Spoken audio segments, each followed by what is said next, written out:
जैसे ही बाघ कमरे में घुसने वाला था, वह किसी तरह वेंटिलेशन डक्ट में घुस गई, लेकिन मोबाइल फोन गलती से नीचे गिर गया। 7 दिन से भूखा बाघ नीचे औरत की गंध खोज रहा था। इस समय डक्ट के अंदर बैठी औरत पहले ही डर से कांप रही थी। तभी नीचे गिरा हुआ फोन अचानक बज उठा। यह पुलिस की कॉल थी, लेकिन औरत कुछ नहीं कर सकती थी। वह केवल बेबस होकर देखती रही, जबकि बाघ ने फोन को टुकड़े टुकड़े कर दिया। इस वक्त वह औरत ज्यादा देर तक खुद को रोक नहीं पाई। उसका शरीर डक्ट से नीचे की ओर फिसलने लगा।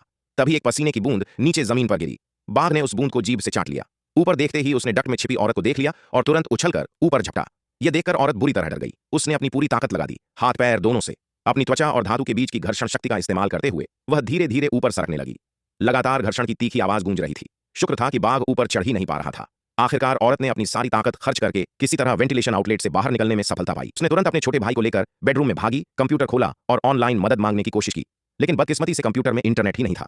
इसी समय बाघ अचानक ऊपर की मंजिल पर आ पहुंचा। औरत ने तुरंत परफ्यूम छिड़क दिया ताकि उनकी गंध छिप जाए, फिर भाई को लेकर बिस्तर के नीचे छिप गई। बाघ भी बेडरूम का दरवाजा तोड़कर अंदर घुस आया।